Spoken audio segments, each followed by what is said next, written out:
this country are ready for Vision 2020, I would say that they are almost ready. They need to improve on their ability to contribute towards the development and growth of this country, so that this country can become a fully developed country, and also in our own mode, which means that we retain the good character that we have, plus the advancements that we make in the year by the year 2020. I say this because I am a bit critical of the developed countries of today. For one thing, they are so very materialistic. It's all about money. Doesn't matter how you make the money, but if you make money, that is good. Of course, Bill Gates made a lot of money. That's all right, he didn't rob people. But you know, when you press things, don't make too big a margin. You know, he has $70 billion, he's worth $70 billion. If he sells his products at a lower price, I think more people can use, he will still make quite a lot of money. But now he doesn't know how to use $70 billion. I know, but he doesn't want to do it. So we need people who not only make money, but contribute towards the development of the nation. And this comes from having good character, good value system. So the teaching of value system is very important, if not more important than the acquisition of scientific knowledge, etc. You know, I'm an advocate of the study of science and math. I would like this to be studied in English, because lots of people don't care for my views now, because I'm no longer the Prime Minister. Before I could twist arms, but now my arms get twisted.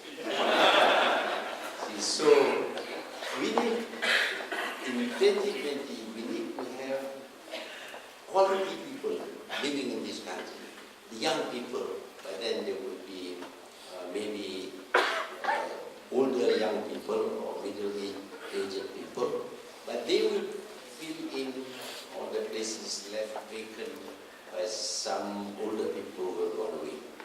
So they must have that kind of quality in order to make Vision 2020 a success. So you have to prepare yourself. You have to acquire, first, a good value system.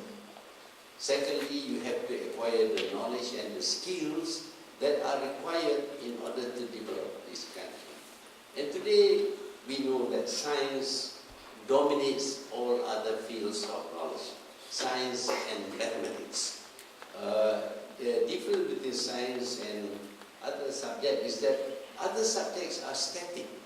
They don't increase the amount of knowledge every day. Geography, for example, the border between Malaysia and Thailand is not going to change overnight, or even in 10 years. We hope so. But the border of Singapore, of course, is changing, but we are reclaiming land. See, but that is minor. It doesn't change very much.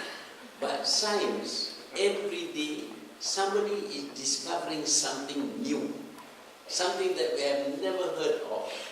You know, when I was first given a computer, and they said you can get this knowledge from the computer. I said, who's broadcasting? There's no wire there. Are you receiving?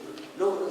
The computer can give you the knowledge and all the information that you need. And the amount of information you can get from a computer, internet, is fantastic. But you look at the size of the computer. Worse still, or better still, you look at your cellular phone. The other day, somebody picked my camera, Samsung camera, of course.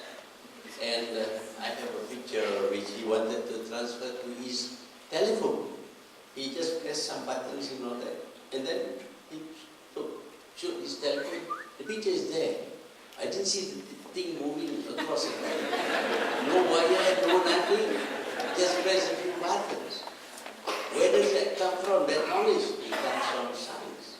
The study of science. The capacity of science to do things which are unthinkable, unimaginable is something that we have to accept. That's why children are much better at computer. I have terrible resistance. I say it cannot be done. But children think it is normal to do things like that. You see, before, if you want to have sound, I have to wind the gramophone and put a big disc there and hold the head and put the jarum on the right track, and then I hear some cranky noises. But today, no winding, no nothing, no connection with anything. You talk to someone in New York in real time. So it is fantastic. This is science contribution towards our quality of life. But that contribution, if it is in the hands of people without moral values, can be destructive. You know, every time something new is discovered, there will be some governments which try to find out, can this be used to kill people? It's true, everything. Anything and all that we discover, the question is, can we use this to kill people more efficiently? And then they spend billions of dollars developing weapons of mass destruction. Somebody talked about fusion and fission and say, can we kill people with fusion? All the scientists says you can. If you give me the money, I will create the atom bomb. And you know what the atom bomb is. And now, of course, you have chemicals that you develop for something else. Somebody asked, can we kill people with it? And of course, if you pay the scientists enough money, they will develop some more weapons of mass destruction. Even laser. You know, laser can be used to cut things, to do all kinds of funny things. But the question is, can you use laser to kill people? And the answer is yes. Why?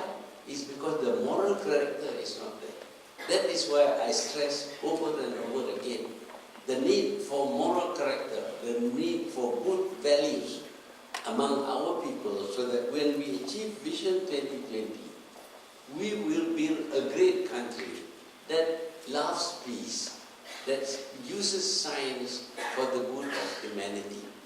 And I hope that Malaysia will contribute towards the betterment of the human race. So this is where we have to know whether the youth of today are conscious of the role that they have to play and that the preparations that they have to make. Obviously, they have to start now getting better educated, absorbing right values, and having a vision of what they want to do to contribute to the well-being of the peoples of this country, so that when we achieve Vision 2020, we become a fully developed country. It is not a fully developed country like some of the developed countries that you see, able to spend trillions of dollars building weapons of mass destruction, but unable to make a toothbrush. That is a problem that we have because the character is not there. But if you have good character and you have good knowledge, then you are going to build something good. I like to tell people about this Japanese, the man who built this hall is Japanese. His name is Kampo. This is Kampo Hall. Yeah. At that time there was another Kampo in Malaysia. His name is Datuk Kampo Rajo. But it's not named after him, it's named after the Japanese. I have, as you know, a fascination, a great admiration for the Japanese. But one of the things that I admire about the Japanese is the strong sense of shame. I lecture this everywhere.